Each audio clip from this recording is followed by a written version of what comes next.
Nigeria's President Muhammadu Buhari has just wrapped up his first state visit to China, and it is an important one for Africa's largest economy. Now, during the 5-day trip, he has negotiated various deals between the countries, as well as a low-interest loan from China worth billions of US dollars. It comes at a time when the West African nation faces a $15 billion budget deficit and is still seeking funding for various infrastructural projects. So will this economic lifeline be able to pull Nigeria out of its fiscal slump? And what lessons can the rest of the continent take away from Buhari's first visit to China? I'm Beatrice Marshall. Welcome to Talk Africa.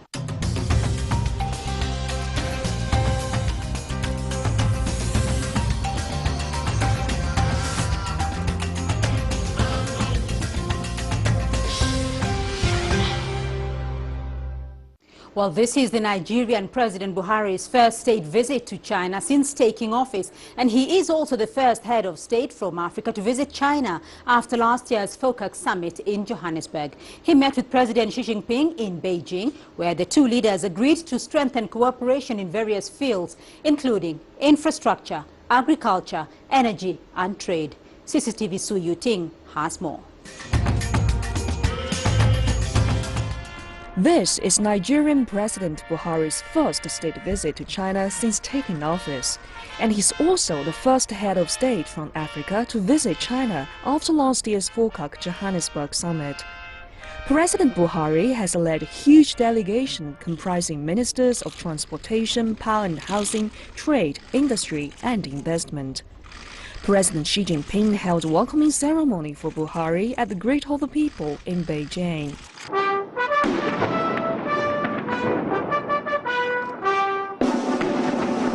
Buhari is the first African leader that President Xi has received this year in the Chinese capital. President Xi has met with President Buhari twice previously in Johannesburg and New York, and this is the third meeting between the two leaders within the year. Xi Jinping said this indicates the special significance of China-Nigeria ties. 今年是中伊建交45周年。 This year marks 45 years of diplomatic ties between the two nations, and the two sides have achieved fruitful results in boosting the relationship, with lots of firsts in China-Africa ties. Nigeria is the first African country to utilize Chinese technical standards to construct the modern railway, the first to import a Chinese communication satellite, the first to cooperate with China to conduct the joint marine research program, the first to put RMB into its foreign currency reserves. Now China has become Nigeria's largest contractor of infrastructure construction projects, its second trading partner. This brings substantial benefits to the people of both countries. President Buhari praised China's social and economic development and said there is great potential for further cooperation between the two sides, especially in areas such as agriculture and infrastructure. The two leaders also witnessed the signing of 6 documents on economic, industrial, aviation, financial, scientific and technological cooperation. President Xi Jinping told President Buhari during the meeting that China wanted to help Nigeria address 3 bottlenecks impeding the country's development, namely the underdeveloped infrastructure, lack of skilled talent and financial support. The two sides have a good foundation with regards to economic and trade cooperation. By the end of last year, the total volume of project contracts by Chinese companies in Nigeria reached $77.3 billion US dollars, and the bilateral trade volume reached $15 billion US dollars, accounting for 1/14 of the total trade volume between China and Africa. Nigeria is the largest economy in Africa, but the country is still in need of infrastructure projects. China has the technical and financial capacity to help Nigeria improve its infrastructure, promote industrialization, and tackle the challenge of unemployment. Just as President Buhari said, this is the cooperation opportunity that Nigeria cannot afford to lose. Su Yuting, CCTV, Beijing. Now, back in Abuja, Nigerians are hopeful that President Buhari's visit will stimulate their economy after the sustained fall in the price of oil. CCTV Sophia Adengo spoke to former Nigerian Chief Economic Advisor Dr. Magnus Copper to get a sense of the country's expectations. Dr. Magnus, of what significance is President Muhammadu Buhari's visit to China in relation to China and Nigeria's bilateral relations? And how are the two personalities of President Muhammadu Buhari and President Xi Jinping solidifying through this visit? When President Xi Jinping meets with President Buhari, they are meeting as leaders with the biggest populations, the biggest economies in their respective zones. And as you probably know, Nigeria is trying to rise to that realization that we should be a leader, if not the leader, in Africa. Of course, never minding that the South African economy is a little bit more complex, more sophisticated, but at least Nigeria can say we have the largest economy. And so I'm coming to talk to you as a brother, a president from another region that stakes claim to the largest population and the largest economy. And I think also from what I've seen between President Buhari and Xi Jinping, in the prior meetings, especially the recent one in Washington, D.C. during the Energy Summit, there was a very good cordiality that was witnessed between them. And I think also President Buhari is the first president to be visiting China since the Forum on the China-Africa Cooperation. So it must really say something about the sort of future relationship that both leaders anticipate for themselves. Nigeria's economy has gone through significant volatility in the last 12 months with an over-dependency on oil revenues that have seen almost a 50% drop on the international markets. How important is Nigeria's engagement with China in trying to recover Nigeria's economy? I think that China recognizes that here is a potential big-time player in the years to come. And Nigeria has been, until now, one of the fastest growing economies in Africa. And of course, with the size of the economy, the population, and of course, with the sort of focus that China now has towards Africa, it would be misplaced if you were not looking at the biggest player, or at least the potentially biggest player in the years to come. So never minding that Nigeria is going through this patch, is the way I call it, is the way I describe it and characterize it. Nigeria is going through this patch, and everybody knows that the country will have to struggle to try to adjust to the environment.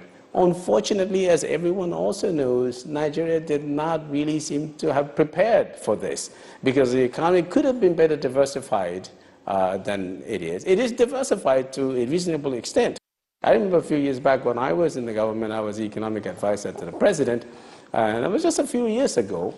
The agriculture represented about 42% of GDP in Nigeria. Now it represents at most 23% of GDP, as the services sector has really grown really large.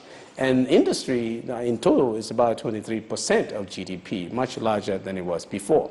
So there are signs that truly this is a country that has to be a big-time player. And if China is looking to hedge its bets, looking to be prepared to not be too dependent on the West, looking for alternatives, then suddenly Africa is the place to be looking. And if Africa is the place, then Nigeria is an obvious destination for China in terms of their products when they want to sell them.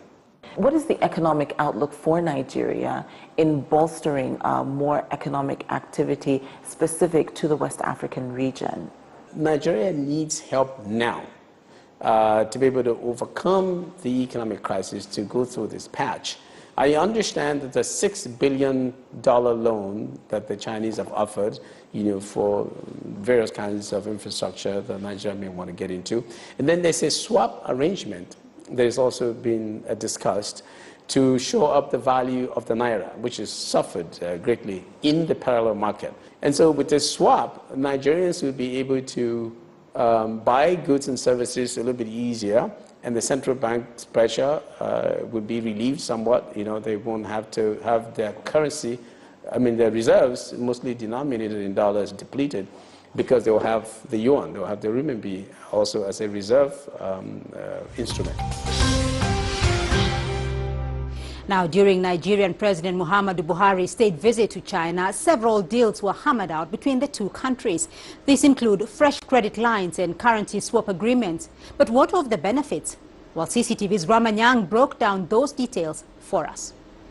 Now, to properly understand the deals that have been arrived at between the leaders of these two countries, it's absolutely vital to understand the context in which they're being struck, especially the domestic context in Nigeria. Let's start with the headline numbers. At about $30 billion, the budget for the 2016 fiscal year is Nigeria's largest to date, and funding it will require a heady mix of local and foreign funding.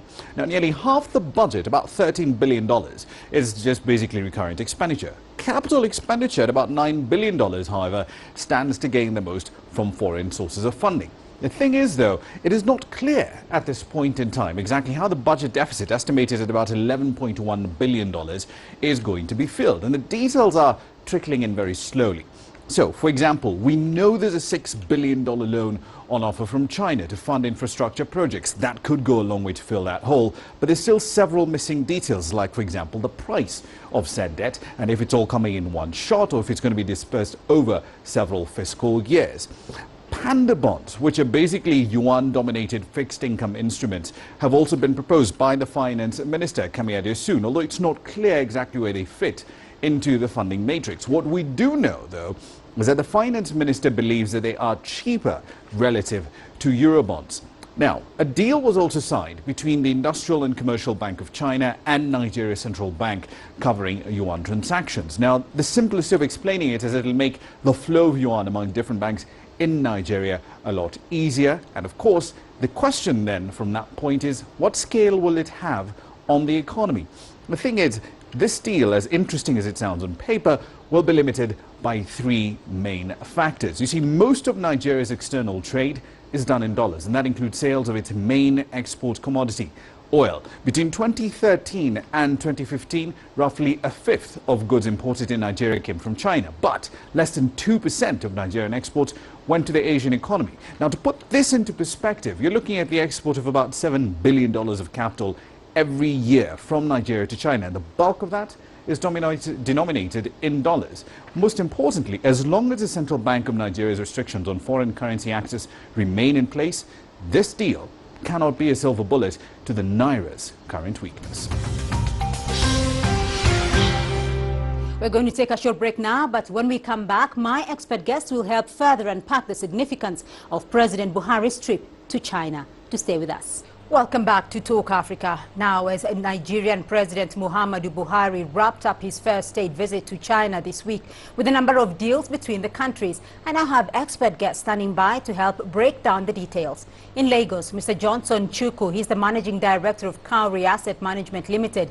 In Johannesburg, Dr. Bobboi Carti, he's a postdoctoral fellow at the Witwatersrand University. And in Beijing, Dr. Liu Yufa, he's a former Vice President of the China Institute of International Studies. To you all, gentlemen, thank you very much for joining in this conversation. Mr. Johnson Chukwu, to you in Lagos. Let me start off with you, though. President Buhari in China for his first state visit. What is interesting in this visit for you? What is standing out? What is the significance? Well, I think for me, the most important thing is that the president went to deepen the relations between China and Nigeria. If you look at the trade flow between China and Nigeria, you actually realize that China is one of the most important trading partners of the country. China is the largest exporting country to the country, and about the 15th importing country to the country, so to Nigeria. So for a Nigerian president, it's absolutely necessary that we have a deeper relationship between the two countries. But beyond that, we're also seen a lot of support from the Chinese government in terms of infrastructure development. So the basic thing that the president has went to deepen that relationship, and we could see the series of agreements that were entered into by both presidents that are actually signposting the benefit of that visitation. Right. Dr. Liu Yufa, in Beijing, what's the interesting perspective here from China? Well, first of all, it is the privilege of the Chinese leader, President Xi Jinping, to meet with the African leaders since the China-Africa Cooperation Forum ministerial meeting to be held, which was held in Johannesburg last year. It is the golden opportunity for China to reconnect the Chinese leaders and the African leaders. Nigeria is one of the major, players on African affairs, and China and Nigeria are the major trading partners. Right at the moment, the bilateral trade between China and Nigeria standing at 14 billion US dollars. So, and the two countries have also had a very close cooperation investment. China has about 12 billion accumulative investment in Nigeria, and so to speak. Back to you. Right. Dr. Bobboi Carti, though, this is the first visit by an African leader following the FOCAC summit in December of last year in Johannesburg. What are you seeing? What is interesting here? I think for me what's interesting to start with is that there isn't really anything exemplary or extremely new in this, because the visit by President Buhari just builds on the China-Nigeria relations that have been going on since 1974, when the first Nigerian president visited China, President Yakubu Gowon. And usually the practice is that African presidents don't waste too much time after being elected to visit Beijing, to the great hall of the people. But then the fact that President Buhari took a bit of nearly a year to visit Beijing tells you that perhaps there was major reorganization in Nigeria under his regime, considering the new economic realities of oil not being a major source of income for an economy that relies about 80% of its budget on oil. So for me, I was just waiting for this to happen, and I'm happy it has happened now. All right, Mr. Chukwu, I did notice that you were smiling there on that sentiment that perhaps President Buhari did take a little bit too long to have his first state visit to China. What's your thoughts? Well, basically what could have happened was that, the president had focused so much on anti-corruption and fighting insurgency in the northeast of the country. And now that one can say that the president has a relatively good hang on the insurgency issue in the northeast, I think the president is now refocusing his attention to economic development. And China, being a critical economic partner of the country, will naturally be the next port of call, and I think that's what could have led to that delay. If you recast your mind back when the president was elected, the first thing he did was to rally around the countries that are part of the that contributed weapon and military hardware to the fight in the northeast. So he first went to the neighboring countries, to Nigeria, Niger Republic, Chad, and all the Cameroon and the rest. But going forward, the president also went to some other countries that had been very active in supporting the war against insurgency. Right. But like I said earlier, what the president is now doing is focusing more of his attention to economic development. And China is one of the prime countries that is critical to Nigeria's economic growth and development. So that's obviously why the president is now focusing attention on China. Dr. Lu Yufa, though, there are four main areas of interest that Nigeria has indicated, and that is power, infrastructure, transport, road, and agriculture in their state visit to China here. What is China's interest? Where will China be laying the focus here? Well, as clearly indicated by President Xi Jinping when he was addressing the ministerial meetings of the China-African Cooperation Forum, China and Africa, Nigeria in particular, are natural friends, or friends of all weather. Here are the areas where Chinese government is focusing on. First and foremost, countries like Nigeria is critically lacking the infrastructure, where China has the excellent construction capabilities. Nigeria is very much dependent on the importation of the manufactured goods because of the lack of the manufacturing sector. And when President Buhari is in Beijing, he and President Xi Jinping had a deep discussion on further promote the cooperation in this area so that China could help Nigeria to catch up with the manufacturing sector and also to balance out the trade between the two countries. Right at the moment, the trade is definitely lopsided in favor of China. So, and thirdly, oil is the major revenue for Nigeria. When the commodity price, was sliding down, the financial situation in Nigeria is critical. And this is another reason for President Buhari to seek the financial support from the Chinese government. Indeed, when President Buhari was having discussion or talks with the Chinese president, the two presidents witnessed the signing of the loan agreement, which was totaled at $6 billion. And also the two governments also signed the currency swap agreement, which would help to stabilize the economic cooperative relations between the two countries. Right. Back to you. Right. Dr. Wekesa, though, is this likely to look like, obviously Nigeria's economy is struggling at the moment as a result of the fall in oil prices. Is this likely to be a lifeline, though, for Nigeria's economy? I think definitely so. I mean, Nigeria now must be looking out there to friends internationally that can plug the deficit arising out of the slump in the oil prices, which has been in play for some time now. You recall that the U.S. was one of the major importers of Nigerian crude. But once the U.S. kind of discovered its own shale oil, which is a new kind of technology of getting oil and gas, it slowed down importation, and therefore, in fact, at that point, then China became the leading importer of Nigerian crude. So I think China provides pathways in which Nigeria, a huge country, I mean, Africa's foremost country in terms of GDP as well as population, as well as a vast country, and just a country that has lots of energy. It needs a partner like China to be able to leapfrog on certain fronts. In fact, one of the pickings that one might want to look at is that at the last FOCAC, industrialization was primed as one of the major pathways towards China-Africa cooperation. Now, you recall Nigeria has two special economic zones, which are essentially industrialization hubs, which have been developed now for well over a decade. So Nigeria provides an entry point, not only to West Africa, which is also equally a 15-nation region, but to the rest of Africa in terms of providing starting points, because the Lekki and Ogun special economic zones have been in place. Can they be enhanced?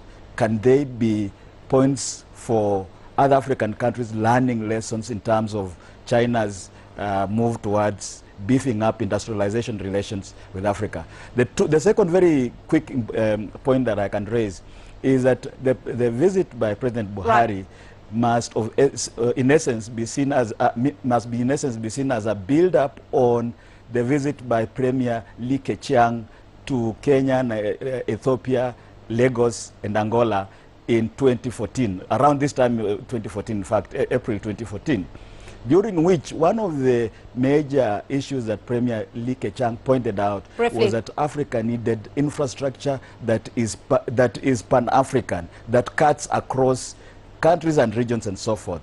So and Nigeria, because it's located at the heart of West Africa and is seen as the economic powerhouse in the region, could actually leverage on that along with the One Belt, One Road strategy, the so-called Silk Road strategy, to kind of grow its own economy as well as pull up countries in the region such as Togo, Ghana, and others. And I'm going to jump in here and get the view from Lagos, though, from Mr. Chukwu, though. What are Nigeria's priorities now? Because you have mentioned earlier that President Buhari is now looking more at economic development. From the issues, the main interest for Nigeria in terms of power, infrastructure, transport, road, and agriculture, what are likely to be Nigeria's priorities? I think there are three critical sectors that have great priority to the country. One is infrastructure. The infrastructure we are talking about basically transport infrastructure. The rail lines, the rail network, the road, the highways, and the seaport, and when you add, and then as well as you add the airports. All the four major modes of transportation in Nigeria are highly underdeveloped today. We just have 2 standard gauge rails in the country. One is still under construction, that's also being built by the Chinese engineers. That's the Abuja-Kaduna standard gauge rail. Then you have the Warri-Itakpe standard gauge rail. Both are still under construction. And we've had instances where the Chinese government had agreed with the previous Nigerian government to build rail infrastructure. There was in 2006, a Lagos-Kano 1,340 kilometer standard gauge rail that was aborted along the way. But the basic thing in Nigeria, we need a lot of support, both in terms of funding, in terms of technical support, in terms of providing the engineering competence that the China can avail Nigeria of in terms of transport infrastructure. We have the seaport. There is also a seaport under the airport, the Lagos Airport terminal building that is under construction. Then when you add that, Nigeria is also very keen on agriculture. A good thing at the last meeting at the president's visit, the Chinese president did commit to a $15 million support to agriculture. So we need the agricultural sector is very critical, the transport sector is very critical. Then power sector. I know the Chinese, I think the Sino Hydro company was given a contract sometime in 2012, a $1 billion contract to build the Mambila hydropower plant. That was cancelled in 2013. I think those are the areas you have to look at: the power sector, the transport infrastructure, and then the agriculture sector. They are the 3 critical areas that the Nigerian government will need support from the Chinese government. Right. Dr. Liu Yufa, though, we saw President Buhari in the United States last year, but it was security and the war against terrorism that topped his agenda there. But we're seeing more trade, economic development here, topping his agenda in China. What are we likely to see, though, moving forward in terms of Nigeria and China relations here? Looking forward, we could look into these areas where 2 governments and 2 leaders from both sides would jointly push the bilateral relations forward. First, the political mutual trust between the 2 countries, because both China and Nigeria are the major players within the framework of China and Africa Cooperation Forum. Secondly, economic front. Nigeria, right at the moment, needs critically the injection of the cash and also the technology in terms of infrastructure construction and in the development of the manufacturing sector. So thirdly, the technology transfer from China to Nigeria, and fourth, the oil cooperation. This would help Nigeria to sell more oil to China when the U.S. reduces its import from Nigeria. And more importantly, China and Nigeria would further promote the cooperation in terms of the chain development of the oil industry, from the exploitation, processing, and the marketing, and so to speak. And last but not least, it's the cooperation on the human capital, the educational cooperation, Back to you. I'm afraid that's all we have time for this week, but thank you to my guests for your insights. In Lagos, Johnson Chukwu, he's a managing director of Cowrie Asset Management Limited. In Johannesburg, Dr. Bobboi Carti, he's a postdoctoral fellow at the Witwatersrand University. And in Beijing, Dr. Liu Yufa, he's a former vice president of the China Institute of International Studies. Remember, you can continue this conversation with us online through Facebook, Twitter, and YouTube. And do join us again next week for another edition of Talk Africa. Goodbye.